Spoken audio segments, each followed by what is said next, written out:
नमस्कार दोस्तों, सुप्रभात, गुड मॉर्निंग। आदि शंकर एकेडमी के करंट अफेयर की क्लास में आपका बहुत बहुत स्वागत है। दोस्तों, रोज की तरह आज भी हम आपके लिए लेकर आए हैं अच्छी बात। और अच्छी बात यह है, खुद को एक सोने के सिक्के जैसा बनाइए जो कि अगर नाली में भी गिर जाए तो भी उसकी कीमत कम नहीं होती। यानी कहने का मतलब यह है कि अपने आप को ऐसा चरित्रवान व्यक्ति बनाइए, ऐसा सफल व्यक्ति बनाइए जो अगर किसी भी खराब व्यक्ति के बीच में भी खड़ा हो तो भी उसकी प्रशंसा की जाए। क्योंकि चरित्र का निर्माण या व्यक्तित्व का निर्माण बहुत ही अच्छे मूल्यों के साथ किया जाना चाहिए, ताकि आपके ऊपर किसी भी प्रकार की ऐसी कोई दृष्टि न रखे जिससे आपके सम्मान में कोई भी कमी आ सके। तो इसी बात के साथ शुरुआत करते हैं आज की क्लास का। और क्लास का पहला प्रश्न यह है कि हाल ही में अंतर्राष्ट्रीय प्लास्टिक बैग मुक्त दिवस कब मनाया गया है? When was international plastic bag free day celebrated recently? तो ये अभी हाल ही में मनाया गया है 3 जुलाई को। याद रखेंगे यह दिवस कब मनाया गया है? 3 जुलाई को मनाया गया है यह दिवस। और इस दिवस को मनाने के पीछे का एक मुख्य कारण यह है कि हम अपने पर्यावरण में बहुत अधिक मात्रा में प्रदूषण फैलाते हैं, और उस प्रदूषण में प्रारंभिक रूप से जो फैलाते हैं वह है सिंगल यूज प्लास्टिक। तो बहुत जगह पर सिंगल यूज प्लास्टिक बैन भी है, लेकिन इसके बैन होने के बाद भी हम इसका बहुत उपयोग करते हैं और देखते हैं समुद्री कचरे में प्लास्टिक जो है बहुत ज़्यादा मात्रा में पाया जाता है, और इसको रिसाइकल करने की भी बहुत ज़रूरत है। इसलिए बहुत सारे ऐसे प्रयासों को लेकर यह दिवस मनाया जाता है, अंतर्राष्ट्रीय प्लास्टिक बैग मुक्त दिवस। बात करते खबर की, तो अंतर्राष्ट्रीय प्लास्टिक बैग मुक्त दिवस एक वैश्विक पहल है जिसका उद्देश्य प्लास्टिक बैग के उपयोग को खत्म करना है। और अब बहुत सारी ऐसी कंपनियां हैं जो अपने उत्पादों को बनाने के लिए इसी प्लास्टिक कचरे का रिसाइकल कर दी हैं और उसी प्लास्टिक कचरे से अपने उत्पादों को बनाती हैं। और इस दिवस को मनाने की अगर बात की जाए तो इस दिवस को मनाने की शुरुआत वर्ष 2009 से हुई थी, यह आपको याद रखना है। चलिए बढ़ते अगले प्रश्न की बात करते हैं। तो अगला प्रश्न है, हाल ही में किस राज्य सरकार ने मुख्यमंत्री गुरु शिष्य परंपरा योजना शुरू की है? Which state government has recently launched the chief minister गुरु शिष्य ट्रेडिशन स्कीम? तो ये जो गुरु शिष्य ट्रेडिशन स्कीम है या गुरु शिष्य परंपरा योजना है, यह बिहार राज्य के मुख्यमंत्री, आप फोटो में देख पा रहे होंगे, नीतीश कुमार, उन्होंने शुरू की है। तो ये इसका उत्तर है बिहार। बात करते खबर की, तो बिहार कैबिनेट ने राज्य की समृद्ध सांस्कृतिक विरासत को संरक्षित करने, बढ़ावा देने और विकसित करने के लिए मुख्यमंत्री गुरु शिष्य परंपरा योजना को भी मंजूरी दी है, जिसमें दुर्लभ, लुप्त और लुप्तप्राय कलाएं शामिल हैं। इस योजना के अंतर्गत गुरुओं को प्रोत्साहन के रूप में प्रति माह 15,000 रुपये दिए जाएंगे, जबकि संगीतकारों को 7,500 रुपये और विद्यार्थियों को 3,000 रुपये दिए जाएंगे। यानी कि बात की जाए तो गुरु को मिलेंगे 15,000 रुपये। याद रखना, 15,000 मिलेंगे। कोई संगीतकार अगर होगा तो उस संगीतकार को मिलेंगे 7,500 रुपये, और शिष्य को मिलेंगे 3,000 रुपये। ये आपको याद रखना है। तो बिहार सरकार अब फॉर्म में, क्योंकि वहाँ हाल ही में कुछ दिनों बाद चुनाव होने वाले हैं, इसलिए नई नई तरह की योजनाएं जो है हमारे नीतीश कुमार लेकर आ रहे हैं। और उसी संबंध में ये बहुत सारी कलाएं, जैसे लोक गाथा के साथ साथ चित्रकला, और बिहार की बहुत फेमस चित्रकला है जिसको बोलते हैं मधुबनी चित्रकला। तो मधुबनी चित्रकला, लोक गाथा, नृत्य, जितने भी लोक नृत्य होते हैं, और नृत्य के साथ साथ नाटक, ऐसे बहुत सारे नाटक और गायन, ऐसे बहुत सारी विधाएं हैं जिसमें कि यह योजना लागू होगी। और इन विधाओं से जुड़े हुए जितने भी गुरु हैं या संगीतकार हैं या शिष्य हैं, उन सभी को इसमें लाभान्वित किया जाएगा, लाभ पहुंचाया जाएगा। चलिए थोड़ा सा बिहार की अगर बात करें, तो बिहार की राजधानी है पटना। और यहाँ के राज्यपाल की अगर बात की जाए तो बिहार राज्य के राज्यपाल हैं आरिफ मोहम्मद खान यहाँ के राज्यपाल हैं। और अगर सीएम की बात की जाए तो सीएम आपके सामने ही हैं, नीतीश कुमार यहाँ के सीएम है। ये आपको याद रखना है, नीतीश कुमार सीएम। चलिए बढ़ते हैं, अगले प्रश्न की बात करते हैं। तो अगला प्रश्न है, हाल ही में किस देश ने भारतीय सहयोग से हिंदी पाठ्यक्रम शुरू किया है? Which country has recently started a Hindi course with Indian cooperation? तो ये जो राष्ट्र है या ये जो देश है वह है श्रीलंका।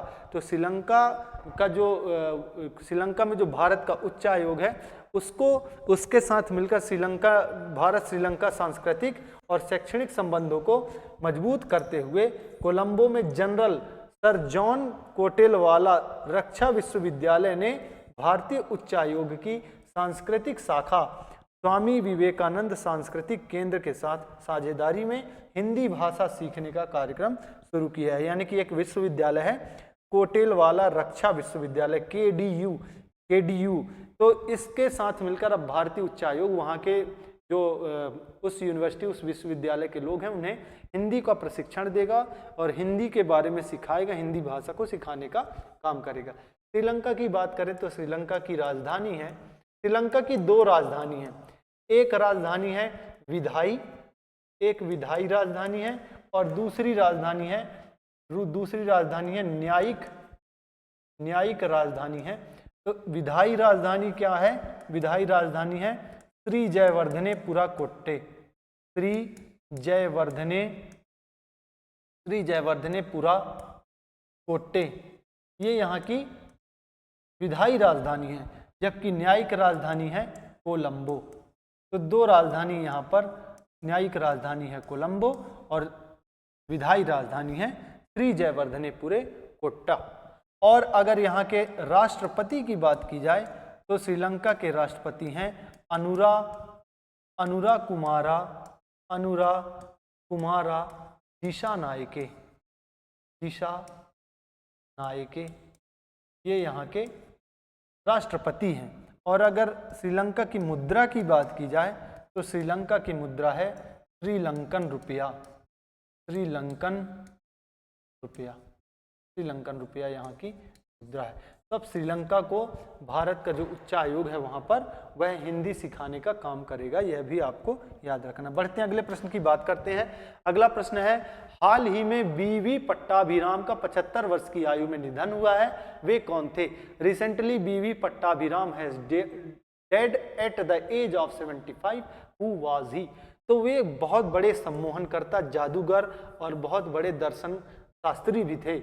आप फोटो में देख सकते हैं, उनकी फोटो बनी हुई है। 75 वर्ष की आयु में इनका निधन हुआ है। बात करते खबर की तो प्रसिद्ध सम्मोहन विशेषज्ञ, जादूगर और व्यक्तित्व विकास विशेषज्ञ डॉक्टर बीवी पट्टाभिराम का 75 वर्ष की आयु में हैदराबाद स्थित उनके आवास पर हृदयाघात के कारण निधन हो गया। उन्होंने भारत का पहला जादू विद्यालय स्थापित किया था, याद रखना है, भारत का पहला जादू विद्यालय स्थापित किया जिसे लिम्का बुक ऑफ रिकॉर्ड ने मान्यता दी थी। तो भारत का पहला जादू विद्यालय इन्होंने ही, बीवी पट्टाभिराम ने शुरुआत की थी। और ये बहुत बड़े सम्मोहनकर्ता थे। सम्मोहनकर्ता के लिए इन्हें कई सारी जो मानद उपाधियां हैं वह भी प्रदान की गई थी इनके कार्य के लिए, सम्मोहन में इनके कार्य के लिए। तो चलिए बढ़ते हैं, अगले प्रश्न की बात करते हैं। अगला प्रश्न है, हाल ही में प्रधानमंत्री मोदी को किस देश का सर्वोच्च नागरिक सम्मान ऑर्डर ऑफ द स्टार मिला है? Recently prime minister Modi has received which countries highest civilian honour order of the star? तो ये जो राष्ट्र है, ये जो देश है घाना देश का यह सम्मान है और जिसको बोलते हैं ऑर्डर ऑफ द स्टार। बात करते खबर की, एक ऐतिहासिक कूटनीतिक दिशा में प्रधानमंत्री नरेंद्र मोदी को घाना के सर्वोच्च नागरिक सम्मान officer of the order of the star of घाना से सम्मानित किया गया है। राष्ट्रपति जॉन ड्रेमानी महामा द्वारा दिया गया यह सम्मान पीएम मोदी की वैश्विक राजनेता, दक्षिण सहयोग के प्रति प्रतिबद्धता और भारत घाना द्विपक्षीय संबंधों को बढ़ाने में उनकी भूमिका को मान्यता देता है। भारतीय प्रधानमंत्री ने यह पुरस्कार भारत के युवाओं, इसकी विविध सांस्कृतिक विरासत और दोनों देशों के बीच साझा लोकतांत्रिक मूल्यों को समर्पित किया है। तो प्रधानमंत्री मोदी को लगातार अन्य देशों से बहुत सारे जो सर्वोच्च नागरिक सम्मान है प्राप्त हुए हैं। अभी हाल ही में जैन मुनि की जो वर्षगांठ थी उसमें भी इनको चक्रवर्ती का जो है सम्मान मिला था प्रधानमंत्री मोदी को। और अब जो है घाना की यात्रा पर हैं, घाना, त्रिनिदाद टोबैगो, ब्राजील ऐसे देशों की यात्रा पर हैं प्रधानमंत्री मोदी, और वहां पर पहुंचे हैं घाना, और घाना का सर्वोच्च नागरिक सम्मान ऑर्डर ऑफ द स्टार इनको मिल चुका है। प्रधानमंत्री मोदी को 2025 में अब तक 5 सर्वोच्च नागरिक सम्मान मिल चुके हैं अलग अलग देशों के। तो पहला जो देश है वह है बारबाडोस। बारबाडोस का सम्मान इन्हें मिला है, और बारबाडोस का सम्मान क्या है? Order of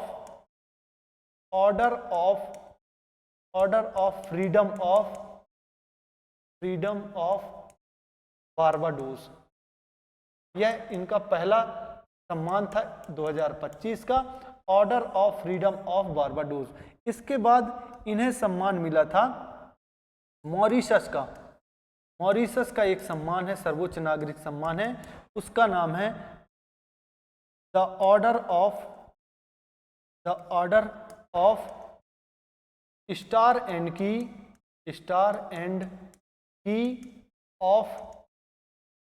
of the Indian ocean. यह सम्मान भी इन्हें मिल चुका है। कहाँ का? मॉरिशस का सर्वोच्च नागरिक सम्मान the order of star and की ऑफ द इंडियन ओशियन, यह सम्मान भी मिल चुका है। उसके बाद इन्हें श्रीलंका का सम्मान मिला था। उन्हें श्रीलंका का सम्मान मिला था, जिसे जानते हैं श्रीलंका मित्र विभूषण के नाम से। श्रीलंका मित्र विभूषण के नाम से जानते हैं। तो यह सम्मान भी इन्हें मिल चुका है। और चौथे नंबर पर अभी कुछ दिन पहले ये कनाडा की यात्रा पर थे, तो कनाडा सहित ये साइप्रस भी पहुंचे थे, तो इन्हें साइप्रस का भी पुरस्कार मिला था, the grand cross of the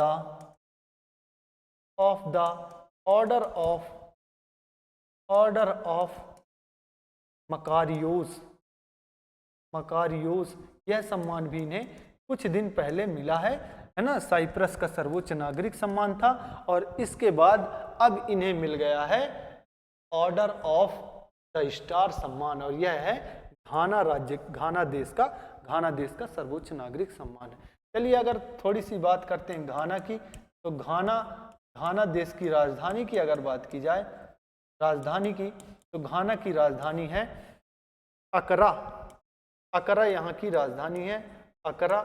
और यहाँ के राष्ट्रपति की बात की जाए तो राष्ट्रपति हैं जॉन महामा यहाँ के राष्ट्रपति हैं। मुद्रा की अगर बात की जाए तो यहाँ की मुद्रा है सेटी यहाँ की सेटी, याद रखना आपको, सेटी या सेडी भी बोलते हैं, सेटी या सेडी यहाँ की मुद्रा है, याद रखेंगे आप। चलिए बात करते हैं अगले प्रश्न की। तो अगला प्रश्न है कि हाल ही में देश की सबसे लंबी रेल सुरंग 14.58 किलोमीटर का निर्माण किस राज्य में पूरा हुआ है? In which state has the country's longest railway tunnel 14.58 kilometre been completed recently? तो ये जो राज्य है, यह राज्य है उत्तराखंड राज्य में यह टनल बनेगी। भारतीय रेलवे ने रेल इंफ्रास्ट्रक्चर क्षेत्र में नया इतिहास रचते हुए उत्तराखंड में देश की सबसे लंबी डबल रेल सुरंग का निर्माण पूरा कर लिया है। ऋषिकेश कर्णप्रयाग रेल परियोजना के तहत बनी यह 14.58 किलोमीटर लंबी सुरंग 5 पहाड़ी जिलों को जोड़ने का काम करेगी, और यह बहुत ही लंबी सुरंग है, 14.58 किलोमीटर, है ना। अगर इससे पहले बात की जाए, इससे पहले कौन सी सबसे लंबी रेलवे सुरंग थी, तो वह थी पीर पंजाल रेलवे सुरंग। पीर पंजाल रेलवे सुरंग, और ये जो पीर पंजाल रेलवे सुरंग थी, यह 11.251 किलोमीटर लंबी थी, याद रखेंगे।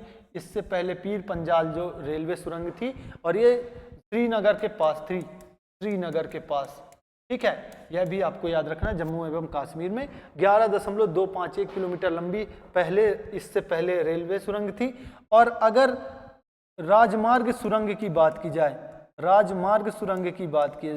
तो राजमार्ग सुरंग में सबसे लंबी है डॉक्टर श्यामा प्रसाद मुखर्जी, श्यामा प्रसाद मुखर्जी सुरंग, डॉक्टर श्यामा प्रसाद मुखर्जी सुरंग। और ये डॉक्टर श्यामा प्रसाद मुखर्जी सुरंग की लंबाई है 9.28 किलोमीटर। यह सड़क मार्ग की सबसे लंबी सुरंग है, डॉक्टर श्यामा प्रसाद मुखर्जी सुरंग। और रेलवे सुरंग में अब हो गई है, ये जो नई बनी रेलवे सुरंग है 14.58 किलोमीटर उत्तराखंड में, लेकिन इससे पहले जो थी वह थी पीर पंजाल रेलवे सुरंग, 11.251 किलोमीटर लंबाई थी इसकी। चलिए बढ़ते हैं, अगले प्रश्न की बात करते हैं। तो हाल ही में ऑर्बिटिंग नॉड की अंतरिक्ष में सबसे अधिक उपग्रह रखने वाली शीर्ष 10 देशों की सूची में भारत को कौन सा स्थान मिला है? What position did India get in the list of top 10 countries having the most satellites in space by orbiting now? तो ये जो भारत है, भारत का स्थान है 6वां। भारत 6वें नंबर पर आता है जिन्होंने सबसे ज्यादा अंतरिक्ष में जो पृथ्वी की कक्षा है, उस पृथ्वी की कक्षा में सबसे ज्यादा सैटेलाइट या उपग्रह को, कृत्रिम उपग्रह छोड़े हैं। और बहुत ज्यादा उपग्रह जो है भारत ने छोड़े हैं अभी हाल ही के कुछ देशों में। और एक बार तो अभी भारत ने विश्व रिकॉर्ड भी बनाया था, एक बार में सबसे ज्यादा उपग्रह छोड़ने के मामले में। लेकिन कुल संख्याओं की अगर बात की जाए तो कुल संख्या छोड़ने में भारत 6वें स्थान पर है। बात करते खबर की, तो उपग्रह ट्रैकिंग वेबसाइट है ऑर्बिटिंग नॉड, जिसके अनुसार इस साल में अब तक पृथ्वी के कक्षा में लॉन्च किए जा चुके उपग्रह 145, यानी कि इस वर्ष 145 उपग्रह पृथ्वी की कक्षा पर स्थापित किए गए। वर्तमान में लगभग 12,952 उपग्रह हमारे ग्रह की परिक्रमा कर रहे हैं। इस सूचकांक के अनुसार अंतरिक्ष में सबसे ज्यादा सैटेलाइट वाला देश अमेरिका है, सबसे ज्यादा सैटेलाइट अमेरिका ने भेजे हैं। उसके बाद रूस है, फिर है चीन, फिर है यूके, फिर जापान, और 6वें स्थान पर है इंडिया यानी कि भारत। तो भारत ने 6वां स्थान हासिल किया, 6वां ऐसा देश है जिसने सबसे ज्यादा उपग्रह पृथ्वी की कक्षा पर भेजे हैं। तो ऐसे पृथ्वी है और पृथ्वी की ये ऐसे चारों ओर कक्षा है, इन कक्षाओं में ऐसे बहुत सारे उपग्रह हैं जो घूमते रहते हैं, सैटेलाइट जो कि मौसम का पूर्वानुमान लगाते हैं और बहुत सारी अंतरिक्ष संबंधी जानकारी देते हैं, जियोलॉजिकल बहुत सारी चीज़ों की जानकारी हमारी पृथ्वी को प्रदान करते हैं। यह है हमारी पृथ्वी, है ना, ऐसे महाद्वीप हैं और इसी पृथ्वी के चारों ओर ये परिक्रमा करते रहते हैं और पृथ्वी संबंधी और अंतरिक्ष संबंधी अनेक जानकारी जो है पृथ्वी तक पहुंचाते रहते हैं ये सैटेलाइट। चलिए बात करते हैं अगले प्रश्न की। अगला प्रश्न है, हाल ही में राजभवन अन्न धन योजना कहाँ शुरू हुई है? वेयर हैज द राजभवन अन्न धन योजना स्टार्टेड रिसेंटली? तो ये जो योजना ये स्टार्ट हुई है गोवा राज्य में। बात करते खबर हुई, तो हाल ही में राजभवन अन्न धन योजना को गोवा में शुरू किया गया है। इस योजना को केरल के राज्यपाल राजेंद्र विश्वनाथ अर्लेकर द्वारा लॉन्च किया गया है। इसमें गोवा के राज्यपाल PS श्रीधरन पिल्लई की पुस्तकों से जो भी रॉयल्टी की राशि आएगी उसे वह स्वास्थ्य सेवाओं में लगाएंगे, जैसे कैंसर के रोगी और डायलिसिस के पीड़ित रोगियों को वित्तीय सहायता दी जाएगी। यानी कि जो गोवा के राज्यपाल हैं PS श्रीधरन पिल्लई, उनकी पुस्तकों से जो भी रॉयल्टी की राशि आएगी उसको वो स्वास्थ्य सेवाओं में खर्च करेंगे और इसको राजभवन अन्न धन योजना के नाम से जाना जाएगा। और ये ऐसी पुस्तकों का विमोचन करने के लिए केरल के राज्यपाल जो थे राजेंद्र अर्लेकर, वे आए हुए थे और उन्होंने इस योजना को की जो है नींव रखी, इसकी शुरुआत की है। गोवा की बात करें तो गोवा का गठन अगर बात करें तो गोवा का गठन हुआ था 30 मई वर्ष 1987 को। 30 मई वर्ष 1987 को गोवा राज्य का गठन हुआ था। अगर यहाँ के राजधानी की बात की जाए तो गोवा राज्य की राजधानी है पणजी, पणजी यहाँ की राजधानी है। और अगर यहाँ के राज्यपाल की बात की जाए तो राज्यपाल का नाम अभी हमने लिया ही है, PS श्रीधरन पिल्लई यहाँ के राज्यपाल हैं। और अगर CM की बात की जाए, यहाँ के मुख्यमंत्री की बात की जाए तो प्रमोद सावंत यहाँ के मुख्यमंत्री हैं। यह आपको याद रखना है। तो राजभवन अन्न धन योजना गोवा में शुरू की गई है, यह आपको याद रखना है। यह इंपॉर्टेंट प्रश्न है, पूछा जा सकता है। बात करते हैं अगले प्रश्न की। तो अगला प्रश्न है, सूर्यमुखी देवी किस शास्त्रीय नृत्य से संबंधित थी जिनका 85 वर्ष की आयु में निधन हो गया है? Suryamukhi Devi who died at the age of 85 was related to which classical dance? तो ये मणिपुर का एक क्लासिकल डांस है मणिपुरी। इसी मणिपुरी डांस से संबंधित ही आप फोटो में देख सकते हैं कि फोटो में बनी हुई सूर्यमुखी देवी, और बहुत ही प्रसिद्ध कलाकार थी, मणिपुरी नृत्यांगना थी, और मणिपुरी नृत्य में इन्हें बहुत सारे अवार्ड और बहुत सारे पुरस्कार भी प्राप्त हो चुके हैं, और इनका अभी हाल ही में 85 वर्ष की आयु में निधन हो गया। बात करें खबर की, तो सूर्यमुखी देवी मणिपुरी शास्त्रीय नृत्य से संबंधित थी, उनका 85 वर्ष की आयु में निधन हो गया। वे मणिपुरी नृत्य के रास और लाई हरोबा रूपों में अपनी विशेषज्ञता के लिए जानी जाती। मणिपुरी नृत्य में दो खंड होते हैं, एक रास और एक होता है लाई हरोबा।